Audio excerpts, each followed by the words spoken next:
Big boss ന്യൂസിലേക്ക് എല്ലാവർക്കും സ്വാഗതം. നമ്മൾ പ്രേക്ഷകരിൽ ഭൂരിഭാഗം പേരും ചിന്തിച്ച ഒരു കാര്യത്തെപ്പറ്റി പറയാനാണ് ഞാൻ വന്നിരിക്കുന്നത്. ഒട്ടും കളിക്കാതെ ഹൗസിനുള്ളിൽ എന്തെങ്കിലുമൊക്കെ കാട്ടിക്കൂട്ടിക്കൊണ്ട് സ്വയം അഹങ്കരിച്ചുകൊണ്ടും അതുപോലെ ധിക്കാരം കാണിച്ചുകൊണ്ടൊക്കെ ഹൗസിനുള്ളിൽ ചില കണ്ടസ്റ്റൻസ് എല്ലാം നിൽക്കുന്നത് നമ്മൾ കണ്ടിട്ടുണ്ട്. അവരെല്ലാം എങ്ങനെയാണ് ഹൗസിനുള്ളിൽ പിടിച്ചു നിൽക്കുന്നത്? അവർക്ക് ആരും സപ്പോർട്ട് ചെയ്യുന്നില്ലല്ലോ, എന്നിട്ടും അവരെങ്ങനെ അവിടെ നിൽക്കുന്നു എന്നുള്ള ചോദ്യങ്ങൾ പലപ്പോഴും നമ്മുടെ എല്ലാവരുടെയും ഉള്ളിലുണ്ടായിരിക്കാം. ഇതിനെല്ലാത്തിനും കാരണം എന്ന് പറയുന്നത് ബിഗ് ബോസ് സീസൺ 7 അതുപോലെ തന്നെ പല സീസണെയും നശിപ്പിച്ചുകൊണ്ടിരിക്കുന്ന PR വർക്കുകൾ തന്നെയാണ്. ഇപ്പോഴും PR വർക്കുകൾ കൊണ്ട് മാത്രം പിടിച്ചു നിൽക്കുന്ന കണ്ടസ്റ്റൻസ് ഹൗസിനുള്ളിൽ ഇതിനെപ്പറ്റി അക്ബർ ഇപ്പോൾ പേടിയോട് തന്നെ നമ്മുടെ ബിഗ് ബോസിന്റെ അടുത്ത് കഴിഞ്ഞ എപ്പിസോഡിൽ പറയുന്നതായിട്ട് കണ്ടു. ബിഗ് ബോസിന്റെ അടുത്ത് അക്ബർ പറഞ്ഞ ഇത്ര മാത്രമാണ്: എനിക്ക് പേടിയാകുന്നു ബിഗ് ബോസ്. ഞാനിവിടെ ഒരു പാട്ടുകാരനായിട്ട് ഇവിടെ വന്നതിന് ശേഷം ഞാനിവിടെ ഉണ്ടായിട്ടുള്ള ഓരോ പ്രശ്നങ്ങൾക്കും എനിക്ക് പുറത്ത് എങ്ങനെയാണ് ഇമ്പാക്റ്റ് ഉണ്ടാകുന്നത്, നെഗറ്റീവായിട്ടുള്ള ഇമ്പാക്റ്റ് ആയിരിക്കുമോ? ഇവിടെ PR വർക്കുള്ള ഒരുപാട് കണ്ടസ്റ്റൻസ് ഉണ്ടല്ലോ, ലക്ഷക്കണക്കിന് പൈസ എല്ലാം വാരി എറിഞ്ഞുകൊണ്ട് അവരുടെ PRകളെല്ലാം എന്നെ കരിവാരി തേക്കുന്ന രീതിയിലേക്ക് ആക്കിയിട്ടുണ്ടാകുമോ? എനിക്ക് പുറത്ത് കടന്നാൽ എൻ്റെ പ്രൊഫഷനുമായിട്ട് മുന്നോട്ട് പോകാൻ സാധിക്കുകയില്ലേ എന്നുള്ള രീതിയിലൊക്കെ അക്ബർ നമ്മുടെ ബിഗ് ബോസിന്റെ അടുത്ത് ചോദിക്കുന്നുണ്ട്. സത്യത്തിൽ അക്ബർ മാത്രമല്ല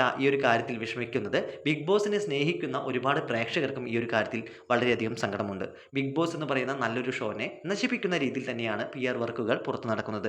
നിങ്ങളുടെ അഭിപ്രായത്തിൽ ഏറ്റവും കൂടുതൽ PR വർക്കുള്ള കണ്ടസ്റ്റന്റ് ആരാണെങ്കിലും കമന്റ് ബോക്സിൽ പറയൂ. കൂടുതൽ അപ്ഡേറ്റുകൾക്കായി നമ്മുടെ ഈ ചാനൽ മറക്കാതെ സബ്സ്ക്രൈബ് ചെയ്യൂ, ലൈക്ക് ചെയ്യൂ.